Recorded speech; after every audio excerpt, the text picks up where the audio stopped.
Jared Padalecki, let's welcome Jeffrey Jared Jensen!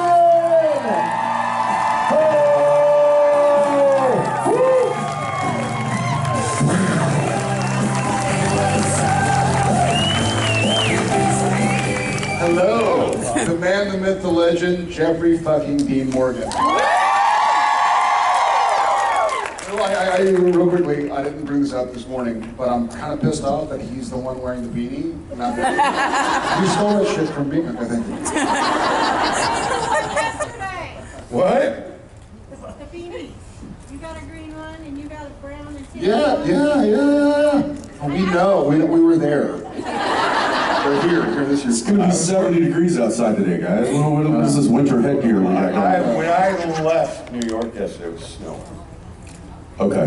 So, All right. And then, okay, look at my hair. Yeah. Maybe you should put it back on. I'd rather not. I was hoping that. I'll hold this. You can put it back on. All right, thanks. No, thank you. Thank you. Good morning, Orlando. Happy holidays. Happy holidays. Yeah. Have y'all heard of something called magnesium L-threonate? This is not an ad. It might be an ad after this. Jen gave me these. This morning's panel brought to you by. Jen gave me these little packets. I took one last night. It knocked me out, but I woke up like, I want to sleep for 7 days. But I'm here, and I can't wait to see you guys today, this morning.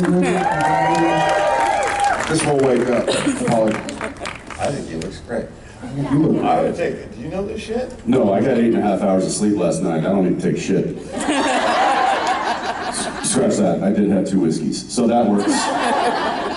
That works. Yeah, as but well. don't you have, like, family around? They let you sleep? Yeah. My kids don't let me sleep. Oh. Same. George, like, bounces on my face. Dude, same. With her feet. Yeah. Here's the thing, I've just learned to sleep with that. Oh. Like, Arrow came in and grabbed my face at like, 5:30 this morning. She's like, "Good morning, Daddy." And I'm like, So it sounds like what Ackles is saying is you should try, there's this thing called 2 whiskeys. Or the magnesium. Yeah, or both, all the above. or maybe just a little magnesium in your whiskey. I don't know. That's a cocktail. That might not be a That might not be a bad idea. But here's the deal, because I fell asleep right when we got home from this, but then woke up to watch the F1. Oh yeah, well that's your And fault. it was like at 2 a.m. Who's your favorite driver? Who won the Troy, World right? Championship? It was Max Verstappen. What was that accent? I was matching hers. Who's your favorite driver? Well, as a matter of fact, it's Max Verstappen. I'm here for it. I like it. Kicks ass. He's awesome. I mean, but I liked him when he wasn't winning. When he was just a wee kid and Lewis won everything. Yeah. I'm pissed that they fired Daniel now. Yeah, they sure Wait, did. you liked him when he wasn't winning? I liked him when he wasn't So winning. it's like me and the Cowboys right now. That's Well, yeah, and thank you for being a Cowboy fan because my Seahawks aren't exactly having a great year. feel your pain. Hey, stay quiet, please, over there. Hey, no, Seahawks fans. Oh, yay, be proud, loud and proud. There. All right, let's. You got some questions for us, or you want to just hear us talk about sports? Because we can do that. Ackles, you go first. Let's go left to right. All right, so right here in the front. Hi. Hi, I was just wondering. Oh, look at this. We got a mic. Come on. Yeah, you got it. Hi. Hi. I'm Meg. Hi, Meg. I was The just wondering- demon. I know, right? As soon as you I know, I remember. this is gonna happen. I was just wondering if, when you are looking at the variety of projects that you guys have worked on, and iconic shows that you've been on, is there something specific that you're looking for, whether it's characters, directors, or just... Iconicness. Iconicity. No, that's a great question. Thank you. It's too serious, I right? don't. Yeah. No, I think if I may I can talk speak. about Browns too. 'Cause I'm What's a that? Browns- I can talk about sports too. I'm a Browns fan. No. In fairness, I'll start this. I think. That was a good Thursday night game. Yes, it was. I like that Jameis Winston. Yeah, I like that guy. He's fun. Okay, sorry. Off sports. I I think for me, and I think for the other Jays as well, it doesn't feel like when you're doing something, you know whether it's going to be seen by anybody or everybody, right? So you do your damnedest, and I think quality ends up kind of standing the test of time.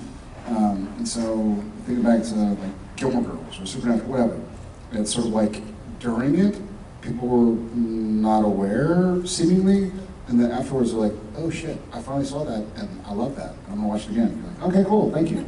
So I feel like if I do my level best, and to your question, character-based, then hopefully people will tune in. Yeah. Jeff, you definitely have a larger catalog of work than Jared and I. Yeah, but not all of it's good. Well, that's my point. You could probably speak to what is it about the project, whether it is largely backed by a huge budget or whether it's an indie or something. What is it that you're like, you read something, you're like, you know what, yeah. Is it the people involved? Is it the story? I think it's a combination of script and who's involved. I think that's what we know first. Unless it's a job that's a show that's been on the air. Joining The Boys seems like kind of a no fucking brainer. Joining The Walking Dead, kind of a no brainer. Everything else is a crapshoot. Grey's Anatomy didn't know. I came in after 9 episodes, and yeah, that could go. Supernatural, we sure. Okay, I wasn't looking for that, but I appreciate it. I think that first you look for a decent script, and then you see who's involved, or maybe vice versa, because if Jensen called me or Jared called me and said, hey, come and do this, then I don't need to read the script. It's like, of course I'm going to do it. And a lot of jobs I think that we've done in our lives is based on a friend and relationships that just call and say, hey, will you do this? And yeah, absolutely. And there's a lot of luck. I mean, who knew Supernatural was going to go for 27,000 years? I did. I remember doing the pilot, and that was all I was ever going to do, and thinking, you know, it's a job. It's a job, and is it going to be an X-Files type thing? I mean, you just don't quite know after doing 1 episode, and then what these guys did with it, I think, is an amazing. And you all, and make it what it is. It's the fan base. Ultimately, it doesn't matter what we read or what friend asks us to do it. It's going to be you guys respond to it. Yeah. And you take it. Well, I would say that there was probably a shift too from early on in all of our careers. It was whatever we can get our hands on, whatever we can get hired to do. Because at that point, you're just trying to build a resume and build those relationships so that can take you to the next level. Fortunate enough, we've been in the industry long enough, we've worked long enough on projects to where we are now in a different kind of tier to where we can be more selective. We can take a project, we can take a phone call from somebody that we've worked with or have heard good things about. And so, just right, you definitely want to look at who you're going to be working with, because that's a big thing. You don't want to work with assholes. I think back when we were first starting, that was a big problem in our industry, was a lot of the real problem children were the ones getting a lot of the work, and they were catered to, you know, people just with horrible set etiquette and professional etiquette, work ethic. It was and they're the ones not working right now. And the industry shifted. Yeah, the industry has shifted over the past 20-some years, where now studios, and productions, and producers, they don't want to work with problem people. And so we've, fortunately enough, built a good reputation for ourselves that now we're getting calls because people want to work with us because they know we're pros. And so now we've gotten to a place now where we can be a little bit more selective on what the character is, what the scripts are, who we're working with. But those are really the 3 big things I think a lot of us look at when new projects roll across our desk. Yeah. And also, we're just really lucky. A lot of people, when you ask that question too, they don't, it's an answer to that question the same. A lot of it is, I just got the food on the table. Yeah. You know, I'm trying to keep a roof over my head and my dog fed. And I spent 25 years doing just that. Right. Have you ever talked about Bear publicly? Or you don't have to. I mean, Bears? Bear was my dog before Bijou. But yeah. Yeah. So, may I? Yeah. Okay, I don't know what you're gonna say. well, I'm going, I feel like the first time we worked together. Choose your adventure, which you're This is your life.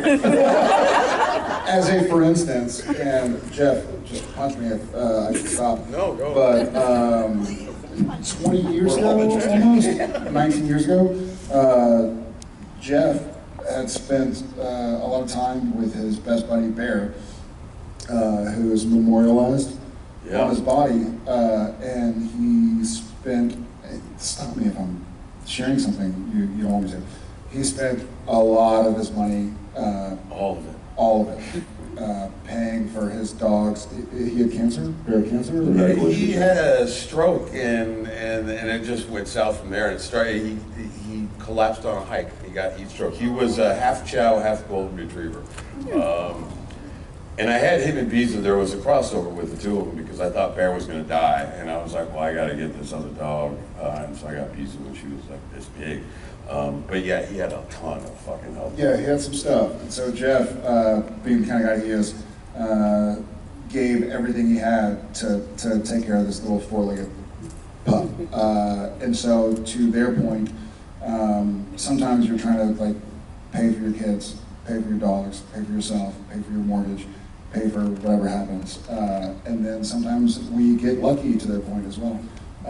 And we end up here 20 years later talking to y'all about a show we all love. But boy, we did some shitty shows. I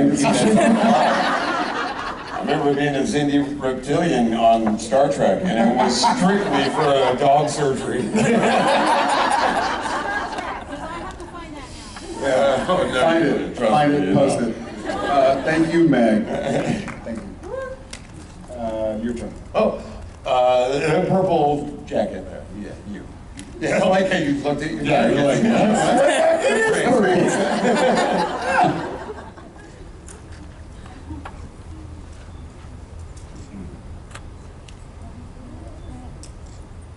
There's purple hair, purple hair.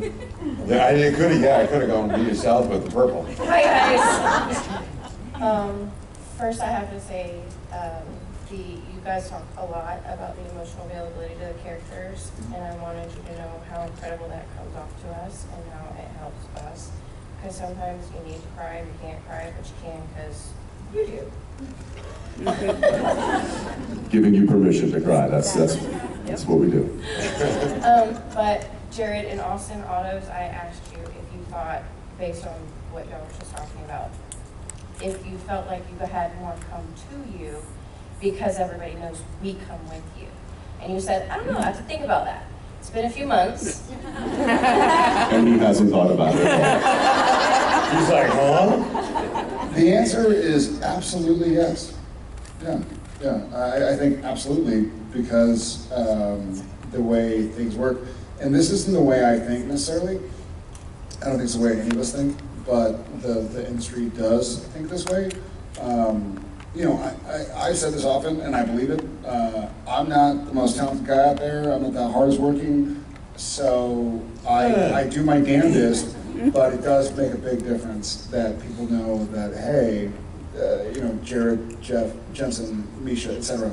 Have a fucking gang behind them that's gonna say like, check out Fire Country, check out Walking Dead, check out Vought, check out Boys, you know, etc., etc., etc. So I owe y'all a great deal of gratitude.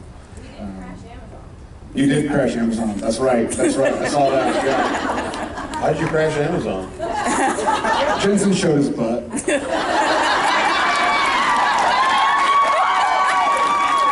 I get it. I remember a long time ago, I didn't have social media, and I remember Jensen told me this story. He had gone into a meeting, and like the executives like knew how many followers he had, and like it was becoming like a big fucking thing, and that's studios would look at you to see and look at your social media to see how you were doing with the people, with you guys. And I remember being like shocked, like, what about like the acting part, you know? Because they really weren't interested in it. And I remember in this meeting, they weren't interested in that. Yeah, it was all about you know, the fans that you bring with you that may watch the show. And so I immediately was like, fucking, how do I sign up for Twitter? I was way behind. But the first Twitter thing I ever posted was the three of us. How about that? In Minneapolis. Yeah, Right, my that's right. very first ever on social media was a picture of the three of us, and it got me so many followers. Yeah, I totally fucking just grabbed onto the coattails. Shit. Okay. So I think fans mean a lot, and absolutely we hope and think that you will follow us for at least an episode on a new show. You may bail quickly. You may go, that is not what I thought it was going to be. That is not a Winchester. But it sure helps us, yeah. Yeah. Thank you. Thanks. All right, my turn. I'm gonna go right here. Okay. Okay. Hi, I'm Kristen. Hi, Kristen. I thought she said So, prison. as a person that I've had a lot of really, really bad things happen to me in my life. Sure. 2019, my 5-year-old passed away, and he had epilepsy, which it is. Yesterday was Epilepsy Awareness Day, so I see all the purple, and I'm like, you know, I started crying when I met Jensen yesterday because at 5:15 yesterday evening, I had gone in for a 13.5-hour double transplant. And they took me at exactly 5:15. It was mind-blowing. Like, certain things happen for a certain reason at a certain time. Like, how could you possibly have known that? How could I have known where and even what time? Of course. So, at those points in time in my life, I watched Supernatural. And every time I watch it, I feel differently. One time I would think one thing, and it would be able to get me to get out of bed, to be able to function. I mean, I had my 3.5-year-old was the one that found my son, and she remembers everything. But for me, that like broke my heart. So every time I watch the show, it has a different meaning. And I wanted to know, as far as you guys being on the show, did it have different meaning to you every time you think about like a certain episode or a certain season that was like, well, I felt this way, but now I kind of feel this way. You know, I mean, after 4 months of being on couch rest, you know, I watched every season, you know, I watched it all over and over again because I couldn't move, I couldn't do anything, I was stuck. I have an autistic 4-year-old, so I literally have got it all, believe me. But when I watched the last time I watched it, the feeling that I got in that last episode in heaven just gave me this sense of peace. This is his 5-year anniversary this year. He was a Christmas Eve baby. So like for me, holidays are hard. And for some reason, I feel that peace. So my husband's like, why the hell do you watch this show so much? You know, Fuck him. my daughter Kidding. Love you forever. No, totally tell me, it's fine. My daughter came downstairs and I paused the show, and it just so happened that one of you had your shirts off, and she's going, Which one? Oh, you know, no bullshit. It was Jeff. and she's counting, and I'm like, how's she doing? So she goes and she walks into the kitchen, and she's coming back, and I said, hey, but what are you doing? What were you counting? I know what she was And she doing. goes, I was counting ass. Oh, that was you guys. That was you guys.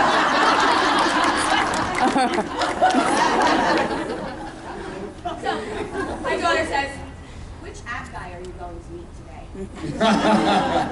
But that's the kind of thing that Yeah. this has brought. Like, Yeah. it brings joy, and it's Yeah. not just a show to us. It makes us feel other things other than just, it brings you Yeah. out of, Same. I think I know what you're trying to say. I'll answer myself first. That I think is so touching. First and foremost, I'm sorry for your loss. Thank you for being here. I think I feel, speaking for myself, that my job is to just try and be a conduit for a story, and I do I give everything I have to that story, and I've seen Jensen do the same. I've seen Jeff do the same, and so we're blessed and fortunate with work from great writers who put those words on the page and send them our way. And all the way, like turtles all the way down, like the directors and the camera operators and the grips and the gaps and the editors. And to the prior question, people watching it in the first place. And so I have a similar feeling when I watch something and it means something. Same with like music. Like if you listen to an album and you're in a great place, then it's telling you like be in a great place. If you're in a sad place, like, hey, it's okay to be in a sad place. And so I love that Supernatural has had so much time, everything we've done has had so much time to kind of ruminate, and I think that's a sign that the writers did something correctly. That's why I think the arts are so important, because that's, I mean, they are inspirational. And you can, like Jared said, you can dive into music. There can be a painting that you see something different every time you walk by it. There can be a poem that resonates with you, that gives you strength when you wake up. There can be a TV show that you look to give you, to give you an escape. So I think it's all part of that art world that can be utilized for human emotion.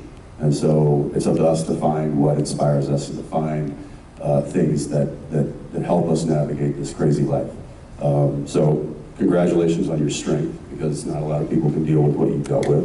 And congratulations on finding something that inspires you. So. Was it one app?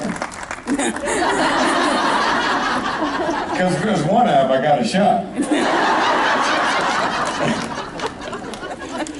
All right. So, I said real quick, I would say that I don't think that any of us knew what the show or any of the jobs we've done is going to mean to people. And I think having the opportunity to come and meet you and talk to you all, I mean, we all get notes and stories told to us in the course of a convention, which is why we like doing these. And it means so much to so many people for different reasons, different moments, different things. And I think we never knew that going in. You never do a job thinking, oh, this is, well, they're gonna react to this one. You don't know. I mean, you hope you get some kind of reaction, at least one that makes you want to watch the show the next week.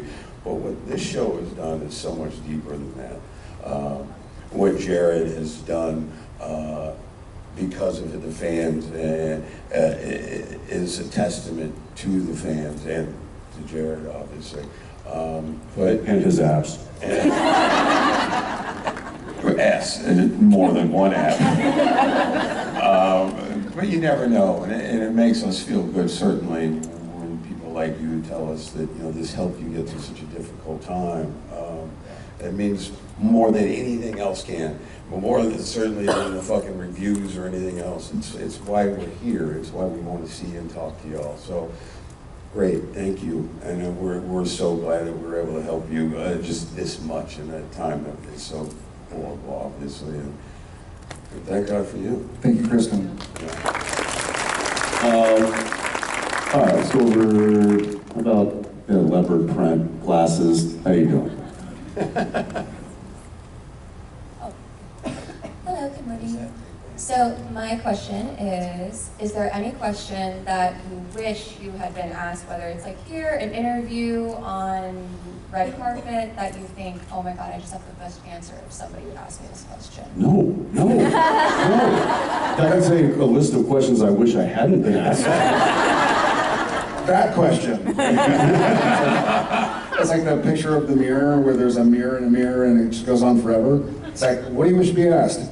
No, I wish to be asked, what do I wish to be asked? Okay, what do you wish to be asked? Well, I wish to be asked, right? It just goes on, gets smaller and smaller and smaller. I mean, I don't know. Nothing comes to mind. We've had a lot of interviews with different press outlets. We've done press junkets. We've gone on red carpets. We've been interviewed countless times over the past 20 plus or almost 30 years. We come to these things. We get asked questions all the time. So yeah, I don't know that there's one question I'm just dying to answer, because I probably would have woven that answer into something else. Yeah, that's right. I think to Kristen's point, it changes. Like in 08, I would have loved a certain question, and then getting married, I would have loved a different question, having a kid, different question. Having a kid in elementary school, different question. Different question, like, not, do you take this woman to be like... I wish I hadn't answered that. Kidding. Sorry. Just kidding. Do you take... next question. I got a better question for you to ask. I think at this point in my career, in my life, we talked about this earlier, vaguely, but thinking about like when I started in the industry, like into the 2000s with Gilmore Girls and this and that, and all the people you see and how they behave or how they don't behave, and where they are now, we are now. Like I'm so proud, not of myself, but I'm proud of Jeff. I'm proud of Jensen. I'm proud of Misha. I'm proud of these guys and gals who have. This is not an easy industry. You know, you accept attack vectors, right? Like, oh, his hair sucks. Oh, he's ugly. Oh, he did a shitty job in that scene or whatever. Oh, we like this person better, that person better. You're just inviting the entire fucking world. Sorry for my French. To criticize the shit out of you. To criticize the shit out of you. And so focusing on all the positive and looking around and saying, I know how Jeff behaves on set. I know how he behaves in his personal life. I know how he behaves here. Same with Jensen, obviously. And I'm so proud to be invited into their circle. So that wasn't the question, but if I'm going to answer a question in my head, I'm so proud to be around the men and women that I've seen in their professional life and their personal life, and how they conduct themselves, how they treat other people. So I hope somebody asks me that question at some point in time. All right, I think we got time for one more. All right, Jeff, knock it out. Yes, ma'am. That excitement wins. What was the most dangerous or scary stunt you ever did? Most dangerous or scary stunt we've ever done? Dangerous or scary stunt? So ironically, the stunts that were not the most dangerous were the ones that I hurt myself with. Yeah. It's ones where like, you don't need to go over this with me. I got this. I can take a fall. Yeah. And then you crack your skull. Crack the shoulder or something. Yeah. The most dangerous, Ackles? I mean, I would say there's definitely a lot of dangers. It's also changed. Like the things that we were allowed to do back in the day have grossly changed now. They won't let us, just for insurance purposes, do a whole lot. Because we're older now. It might be that too.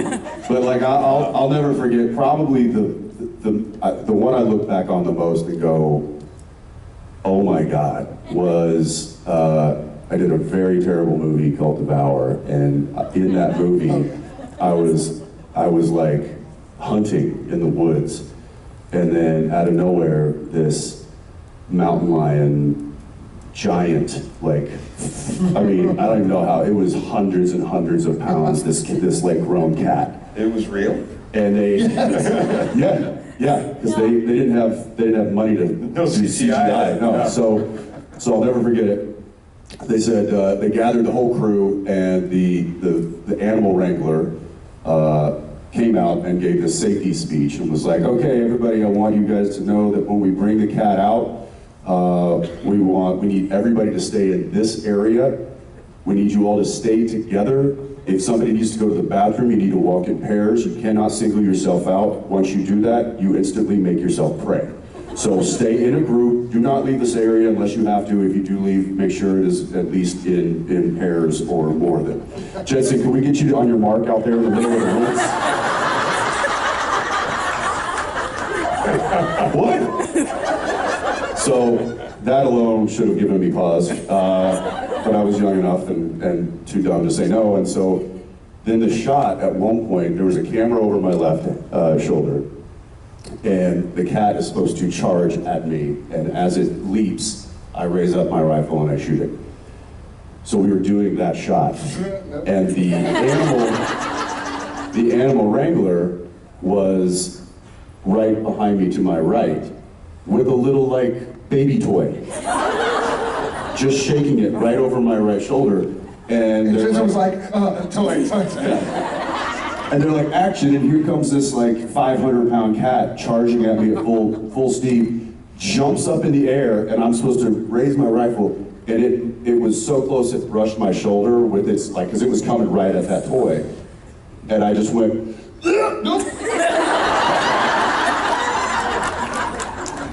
I look back on that now and I'm like, there's no way if there was anybody from the studio or any producer on set that day that would have let the lead actor be anywhere close to that man killer. So that was probably one that I look back on and think I got out of that one. What about Yellow Fever? You remember the snake behind the couch? Phil Secretia was directing it, and we're sitting on the couch, you know, and the guy's asking us questions as this giant fucking python. It was a 200-pound python. Yeah, whose head was the size of my whole fist and fingers. And yeah, that was real. it was real. And you left. Of course I left. It did this on me. Like it came up over my shoulder and went all the way down. I'm this far away. I started and giggling. he's on the other side of the couch, and he just gets up and leaves the scene. I can't move. I'm just frozen in terror. So they had to change the angle of the camera because I wasn't gonna fucking be there. Also, the snake wrangler was behind the couch, and he was on his back, and he was supposed to just feed the snake over the couch and onto my shoulder, and it wouldn't go. The snake's like 200 pounds. He's like agitating so the snake. He's kicking it and pushing it like. And I'm like, does the snake ever get upset? They're like, he's like, no, he's really docile. He's like, as long as you don't like, you know, hurt it or step on it or be mean to it, it's totally fine. I look over my shoulder, he's like, come on, damn it! And punching it and like shoving it and kicking it. And then it gets onto my shoulder and I'm like, I'm gonna die. This is it. I'm gonna die in front of all of my friends. But they don't let us do that stuff anymore.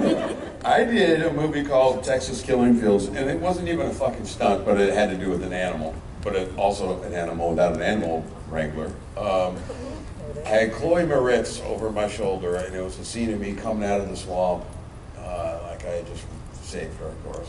That's what I do, so save people. And they were like, just go, just, you know, we're shot's ready, Jeff, just take her and walk out into the swamp. I'm like, cool. So I got her and I'm telling jokes and making her laugh, and I look down and I'm stepping and there's like a 8-foot alligator as my foot is going down on top of its head, and this thing rears up. I dropped Chloe and ran. Like, I like it, kid, but see ya. Survival of the fittest. You don't have to be fast, just faster. That's exactly right. And she landed on her ass, so I was gone.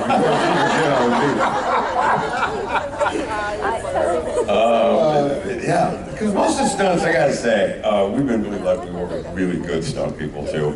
That you know, they generally do the stunt and then we stand there because we're idiots. The three of us have all made bad decisions. Correct. The shot's done, they got it in the can, and then we're like, let's do it again. Can we do it once? Let's try it. Let me see if I can hit this wall harder.